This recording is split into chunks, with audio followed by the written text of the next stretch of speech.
If you're moving from New York down to the Tampa Bay area, I want to save you from this one mistake I watch New Yorkers make over and over again. And it's not the move itself. The move is almost always right. But it's that New Yorkers try to treat Tampa Bay like it's one place. And it's not, it's three. And they're really different. And here's the thing that most people get backwards. They come in comparing Tampa to Miami or hunting for the lowest price per square foot on Zillow, right? But that's not the question that decides whether you're going to be happy here or not. The real question is simpler, and it's really kind of personal. Which New York are you actually leaving? Because once I know that, whether it's Manhattan, Brooklyn, or Long Island, I can usually tell you whether you're a Tampa person, a Clearwater person, or a St. Pete person. And then the whole thing stops feeling overwhelming. And if you've already decided that Tampa Bay is the move, and now you're just staring at the map trying to figure out where, then this video is for you. So let's break out which area is actually going to feel like home. And real quick on why I care about getting this right for you. Over the last 5 years, I've helped over 200 families make the exact move that you're considering making right now. And a good chunk of them came from the Northeast, a lot of them from New York and New Jersey. And the people who struggle with relocation, it's not that they bought at the wrong time, it's usually that they bought in the wrong part of Tampa Bay. For a Brooklyn couple who ends up buying way out in the suburbs, it could feel like you were put in a witness protection program. That's not necessarily what you're looking for. Or a Long Island family who ends up buying downtown and misses their yard and their driveway by month 2. It can absolutely be a great house, but if it's in the wrong community, it's never really gonna feel like home. And then inevitably what ends up happening is they want to move again within a year or two. And if we've never met before, my name is Juan Alcala, and a little over 7.5 years ago, my wife Kate and I packed up our family of 5, sold almost everything we owned, moved 1,200 miles south here to the Tampa Bay area, where we've been loving it ever since. And no, I'm not from New York and I don't have that lived experience, but I have walked more New York families around these areas than I can count. And what I've learned is people are really trying to find home in their new home. And that's not abnormal. We were looking for very similar things, right? So over time, I start hearing a lot of the same things from people moving from those areas, right? I don't want it to feel like a strip mall community. We like gated communities. We want walkable communities. And honestly, I don't think these things are unique to New Yorkers. Human beings love areas that fulfill their needs, fulfill their lifestyle goals, and really feel like home and give you a sense of community. And that's what this whole video is going to be about. Because the reality is Florida is more than just the sunshine and the beaches. Yes, those things are both incredible, but it comes with really hot temperatures in the summer and incredible winters, as we all know. So today I'm going to show you where a lot of our New York, New Jersey clients end up choosing to call home here in Tampa Bay. So let's start where a lot of people tend to get tripped up early. You probably hear the words Tampa Bay and you think about the city of Tampa immediately. When I'm on these Zoom calls with New York families who are looking to relocate, one of the very first things I do is draw out these 3 circles, and I call it the New York tell. Because where you're moving from tells me almost everything about where you would feel at home. And think about it, you've already done this homework for yourself once. Nobody in New York thinks that Tribeca or Massapequa or Williamsburg are the same place, right? You picked the version of New York based upon how you actually wanted to live. Walkable and buttoned up, creative and gritty, or space in a backyard and a boat. You've done that work already, now we just have to carry it 1,200 miles south. And here's the thing to kind of frame if you look at the migration map here. You're not arriving here alone. As a matter of fact, New York is the #1 place feeding people into Tampa right now. And here's why it usually works. A typical New York home sells for roughly double the typical home down here. So you're showing up with equity already in hand. And you're usually buying more home with a lot less stress, which means you actually get close to the right community instead of settling for whatever you can barely afford, and that's the whole game. So let's try to match you up. 3 New Yorks with 3 Tampa Bays. And I'm gonna start with the one that everybody assumes they want. So if you're leaving Manhattan or Westchester, or you're the finance or corporate type who's used to a certain level of walkable, buttoned up, good private schools, a skyline out the window, the answer for you is almost always going to be Tampa proper. South Tampa specifically, we're talking about areas like Hyde Park and the Water Street District downtown, Bayshore are really gonna be right up your alley. And here's why it fits. It's not just, it's the big one. South Tampa lets you keep the things that you'd actually miss. You've got Hyde Park Village, real walkable, coffee and restaurants and boutiques. It's a place that you stroll through, not a strip mall that you drive to. The Water Street area downtown is brand new. It's dense, it's walkable, it's right on the river. It's the closest thing the region has to made from scratch Little Manhattan. And that is a stretch, I realize that, but it's the closest thing we have. You've got a great private school ecosystem where your kids won't have to skip a beat. You're gonna be close to all the corporate and medical hubs, and if you're not fully remote, the airport is gonna be right around the corner. And right now, the Manhattan person out there is thinking, okay, but is it gonna feel like a small town after New York? And anybody telling you otherwise is going to be full of crap. It is going to feel smaller, for sure. But honestly, I think that this is going to be the closest thing we have to what actually feels like home to you currently. And the trade you're actually making is you get to keep walkability and the polish, and you're gonna swap the grind and friction for a driveway, sunshine, and some breathing room. And for the person leaving that high pressure Manhattan life, that's not a downgrade, it's the whole point. But let's be real, Tampa's not going to be for everybody from New York. If you're coming from the island, the next one's probably gonna be a better fit for you. And if you are someone who's considering making a move to the area and you have more questions, don't hesitate to reach out to me and the team. All of my contact information is down below. Heck, there's even a link to my calendar. Let's get back into the video.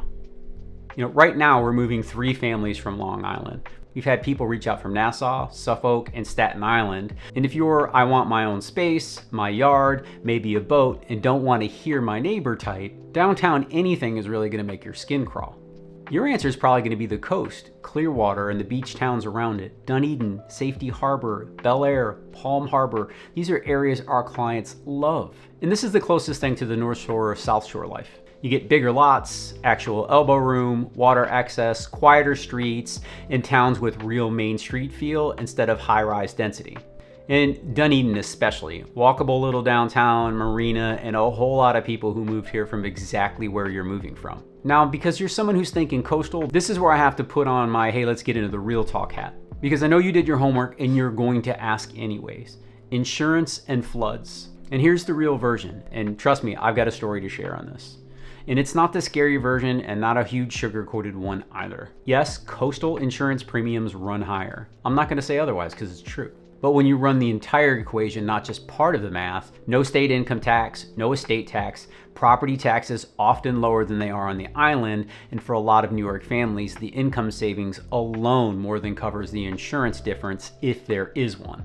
And do yourself a favor, buy smart. I say the same 3 phrases on every call: buy non-flood, non-evacuation, and block construction. And that combination will really get you in the best possible position. And here's another little share, right? People are always concerned, like I heard Florida's uninsurable, and the prices vary wildly. If you go to Boca as an example, their average insurance price is right around $11,000 annually. When you come over here to Tampa Bay, it's about $3,200. That's a huge difference between the two. Now, can you spend, $10, $11, $15,000 on a home here insuring it? The answer is absolutely. Are there properties here that can't be insured? Absolutely, but they're one-offs. That's the exception. It's not the rule. I know you've heard a lot of things, but Tampa's really wired a little bit different. If you get that block home, non-flood, non-evacuation, get a home that has hurricane impact windows and with a newer roof, I'm telling you right now, you're gonna be surprised at how affordable the insurance actually is to live as close to the coast as we do here. And these are exactly the type of things that we help our clients with before they ever fall in love with a home, not after. And I don't talk about flooding as a theory. We personally had our home flood during Hurricane Milton, and we learned that lesson the hard way. So the thing that I share is learn my lesson and don't wear my scar. And the thing that you want to ingrain in your head as a Floridian now is you're going to hide from the wind and run from the water. And the right home in the right zone on the right elevation holds up a lot better than the internet wants you to believe. But here's where things really start to get interesting, because there's a third New York, and honestly, it's my favorite match to make. If you're leaving Brooklyn, Williamsburg, Cobble Hill, Park Slope, the creative, the tech, the person who wants character and murals and coffee shops that roast their own beans and a little bit of grit, please don't let anyone put you in a cookie cutter subdivision. You're going to hate it. You're looking for St. Petersburg. Downtown St. Pete, Old Northeast, Central Avenue, Arts District, historic Kenwood, historic Uptown. These are going to be the places where you're really going to want to do a lot of homework. Because St. Pete is going to be the most Brooklyn place in the whole region, and it's not close. Walkability, historic bungalows you can actually restore. While they're not brownstones, there are still some very cool historic bungalows and craftsman style homes. And honestly, one of the best independent art and mural scenes in the Southeast. There's breweries and boutiques and a real downtown waterfront. It's creative, a little offbeat, and honestly, people who live in St. Pete are proud of it. St. Pete is a whole vibe. And for our families who have relocated from Brooklyn, when you walk them down Central Avenue, I've watched their shoulders drop and they go, oh, okay, I can see my people are here. And I'm just gonna say the quiet part out loud because I know some of you are thinking it. A lot of folks coming from Brooklyn wonder, am I gonna fit in culturally in Florida? And here's my honest take. St. Pete is where you sort yourself by vibe, not by anything else. No one's gonna check your voter ID card at the family market. You're gonna find your people, whatever your people look like. And that's honestly a real part of what makes St. Pete special. And it's why I really send so many creative New York families right there. And take what fits, leave the rest. I'm just trying to tell you what I see. So that's what those 3 circles on the map really look like. Manhattan and Westchester, you're probably gonna love Tampa. Long Island and Staten Island, you're probably really gonna like the Clearwater, Dunedin, Safety Harbor area. Brooklyn, you're most likely gonna really resonate with what you see in St. Pete. But let me close the loop on why this matters more than the house itself. And here's my whole philosophy on this in one line. When I jump on a Zoom call with people looking to relocate to the area, I always share the same thing. Houses are gonna be the easy part for you. Communities are gonna be the hard part for you. And it's because you're not here. You don't have boots on the ground. You don't have an understanding of these different cultural pockets and how they align with your ideal lifestyle. And the reality is you can find a beautiful home in Zillow on 10 to 20 minutes. It's not a big deal to find a nice house. But what you can't find on Google is whether that neighborhood is gonna feel like home 5 months or 5 years from now. And that's exactly where most people get themselves in trouble, not just New Yorkers. Because you're smart, you're already doing the research, otherwise you wouldn't even be watching this video to begin with. And a lot of people get this backwards. They start by looking at their budget and by pretty houses online, and a lot of the times those 2 things aren't always in alignment. And I always describe it this way. This is the easiest test, I think, for people to kind of wrap their mind around it. And I share this usually with the clients that I'm on the Zoom calls with. And I say it this way: if I give you $3 million and your spouse $3 million to design your dream home, and we put it in the wrong community and they start shaking their head immediately, you're gonna end up hating the house. And they always shake their head yes, because they know it's true. Now, what that really says is the house isn't the most important thing. It is very important to the equation, but it is not the most important thing in the equation. And you can validate that by your experience probably, right? You can get a great home, but if the community's amazing, you'll love it. But again, you can get a great house in a community that is not a good fit for you, and you're gonna wanna look elsewhere. That's a very natural thing to have happen. And that's really why you wanna reframe this and think community first, and then the house will follow. So think of it this way. The question was never really Tampa versus Miami. Which area is the cheapest? The question is, which New York am I leaving? And which of these 3 areas in Tampa Bay really allows me to keep the parts of the lifestyle that I'm going to miss the most? And when you answer that and you hire a great guide who knows exactly the communities that match your ideal lifestyle, you don't have to worry about making those big mistakes or regretting your decision that you made the first time. Honestly, that's our job. We hand you the community knowledge so you don't step on those landmines. We'll never know what feels like home to you, only you will. If you match the New York that you're leaving to the right one of these 3 communities here in Tampa Bay, you'll end up making the best possible decision for you and your family. So here's what I want you to take from this. Moving from New York to Tampa Bay isn't just one decision, it's really 2. The first one, should we go, you've mostly made already. The second one, which one of these 3 Tampa Bays is ours, is the one that actually decides whether you're going to love it here or not. And now you've got a way to answer it. So here's your one next step. Sit down with whoever you're moving with and just say it out loud. Which New York are we really? Walkable and buttoned up, space and coast, or the creative gritty type? Get honest about that first. That answer is going to be worth more than any home you find online, I promise. And when you're ready to actually match it up, walk the 3, live like a local for a couple days, and figure out which one is yours, that's exactly what me and my team do. There's a link down in the description below where you can reach out to me. Heck, you can even schedule a time that is most convenient for you.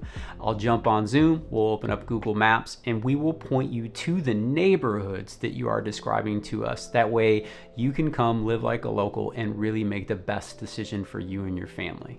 And if you've got any more questions, don't hesitate to reach out to us. You can put it in the comment down below. And if you've gotten value out of today's video, please do yourself a favor and hit the subscribe button so you can be notified when we make the next one. I'm gonna put 2 more videos up here that I know are gonna help you on this journey, and we'll see you on the next one.